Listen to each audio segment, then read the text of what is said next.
Thank you, Subit, and thank you, Michael, for giving me the opportunity to share with you today some of the highlights about my current research. Before I start with that, maybe I'll give a brief introduction about my background. I received my PhD in 2011 in mechanical engineering from Caltech, and after that I was a postdoc and a project scientist for several years, many of which at UCLA in the radiological sciences department, where I had the chance to design and then carry out several preclinical studies, experiments, and many of the data that I acquired then I'm still using today to develop some of the models that I will present today. I joined UCF in 2019 as an assistant professor in mechanical and aerospace engineering, and after that I taught classes in dynamics, finite elements, and continuum mechanics. And my research area really focused on computational mechanics, biomechanics, with a focus really on cardiac mechanics and electrophysiology, and actually also how to look at the maturation of viral structures, then to design bio-inspired deployable structures. And today I would like to highlight two aspects of my research. The first one is really dealing with how we can develop and design biomarkers to better understand cardiac function. And we are interested in using imaging data that is available today in the clinic, and we have access actually to very sophisticated imaging data. For example, here I'm showing like a brief video of the long axis of the left ventricle contracting during the cardiac cycle, contracting and then filling, and then contracting again. And this happens billions of times during our lifetime, right? And we can acquire this type of data in the long axis view and of course short axis view, again, the filling and then the contraction of the heart. So we have a large amount of data that we can use to really be able to understand the mechanism of cardiac function and dysfunction, and then really to develop new biomarkers of cardiac health so that we can better diagnose and then also later on design therapy. And my goal is really to do this using computational models that are subject-specific, are microstructurally anchored, and in my case are based on MRI data. Really, the path that I would like to take in my research, in my plan, is to really start by building this model from a microstructural point of view, so gathering microstructural information, then adding to this microstructural information about the displacement, so that then we can compute kinematics quantities like strain, for example, and then taking it all the way then to look at the function of the heart, right? Electrophysiology from the electrophysiology point of view and the mechanics point of view. Today, I would like you to specifically highlight two studies that we have done. The first one is only related to information that we can extract only from microstructural information, really the first part of this pipeline, if you want. And here we are interested in looking at the microstructural remodeling that happened post-myocardial infarction. And usually what is done today in the clinic, the classic approach, is to use sequence like late gadolinium enhancement. They basically are based on a contrast agent, and then there is this the infra region is highlighted by this hyper-enhanced region. And then using other type of contrast agent-based sequence, like T1 mapping, we can extract information, for example, about extracellular volume fraction, where again, the extracellular volume increases during a post-infarct because the cardiomyocyte died and are replaced by fibrosis. And so there is more space in between cells. And then this actually can be highlighted by using T1 mapping. This sequence though requires a contrast agent, which may not be indicated for some patient, for example, patient with renal failure. And so then the interest is, can we develop a biomarker for looking at the remodeling that happened post-myocardial infarction without using a contrast agent? And studies have been done before using, for example, cardiodiffusion tensor imaging, which is another MRI sequence, which is focused on imaging the microstructure in the heart.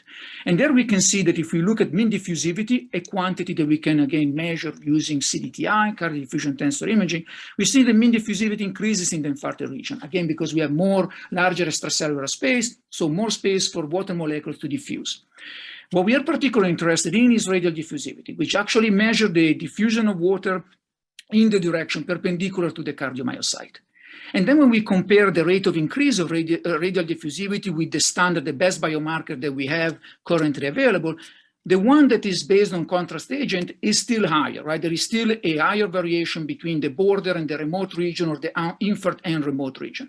But radial diffusivity also show a very large increase from border to remote and from remote to border and remote to infarct. So the radial diffusivity has the advantage that, again, it shows a significant increase. So it's a sensitive biomarker, is a non-contrast biomarker, so it can be applied in a wider population, and also provide additional microstructural information, because it's not just a measure of where the location of the infra is, but it tells us more about what type of changes have happened post-myocardial infarction. We have done this. This is all done using in vivo data. We have also used ex vivo data to validate our study. Ex vivo data, of course, has a higher resolution and as well as a higher signal to noise ratio. So we have validated that using ex vivo data as well as in silico. So because we can simulate the same process and then actually look at different biomarkers and look at which biomarker, in this case here I'm showing radial diffusivity and another E1 biomarker, and we can see which biomarker actually increased the most as extracellular volume increases. So again, confirming the radial diffusivity is a sensitive biomarker that we would like to use to look at remodeling post-myocardial infarction. This biomarker here is only using microstructural data, right? And of course, for us, the question was what happened when we can couple microstructure and displacement data? And then really the next biomarker I would like to discuss briefly with you is one that we've been working on for many years, and is actually myofiber strain. Myofiber strain is basically the strain, as they said, the name says, along the preferential aggregate cardiomyocyte direction. And this really is, the advantage is that it's microstructurally anchored. So there is no arbitrary reference system involved in defining this biomarker, which is very important, again, if we want to have a biomarker that we can measure with confidence in the clinic. It does measure the shortening and relaxation of aggregate cardiomyocyte, and therefore is mechanistically linked to the cardiomyocyte function, which basically drive cardiac contraction and cardiac relaxation. So we have a biomarker which is directly linked to cardiac function. We have done this basically by acquiring, we have measured this type of strain by acquiring displacement and microstructure information in this preclinical study. And this is just showing the feasibility of computing this myofiber strain during the cardiac cycle. I think the advantage of using this type of computational biomechanics approach is not only to find which biomarkers to compute, but also the best way to compute these biomarkers. And in this case, if we stopped here, these measures are still highly affected by noise, because of course, in this case, we are measuring myofiber strain by differentiating the displacement field. If there is noise in the displacement field, we amplify that noise in the measure that we compute. And there we have a higher uncertainty of this quantity. We cannot take this quantity to the clinic. So another way, another way that we have developed to compute the same biomarker is actually constructing this kinematics model, where we then compare model displacement with the measured displacement. And by doing that, we acquire this myofiber strain that I show here with a much lower, this darker region, a much lower uncertainty and variability, which is physiologically accurate. And again, this actually decreasing the uncertainty, it will increase the applicability of this biomarker to the clinic. In the last few minutes of this presentation, I would like to switch gear and actually show a different area of my research, which actually focus on using the same tools, but looking at deployable structure inspired by virus maturation. And we are particularly interested in viruses because, at least for some of them, we can develop models which are based on a modular construction from an hexagonal lattice, in which we put defects at specific locations. So it's very modular and very easy to construct these models. And the second aspect, which is very appealing, is that during their maturation, they undergo large shape changes, which again is modular because it's driven by local shape changes of the identical subunits. Here we were able to basically show the maturation, reproduce the maturation of the virus from, the maturation of the virus that happened that we can measure experimentally from a more spherical shape to a more faceted shape. And then we were able to use the same mechanism to actually model much larger shape changes as the one that I'm showing here.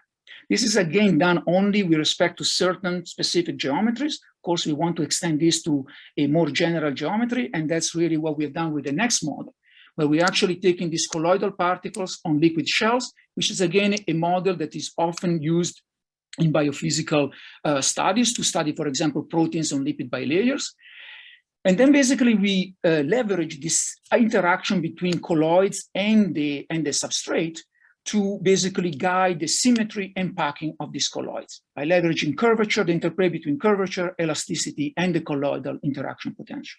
And by doing that, we are basically able to change by the number of colloids and by the elastic property of the substrate, we can switch between different symmetry states. For example, here, by changing from a higher stiffness of the bending stiffness of the substrate to a lower bending stiffness, we change the symmetry of the colloid as well as the shape of the substrate. So it's again another way that we can leverage to morph the shape of a deformable substrate.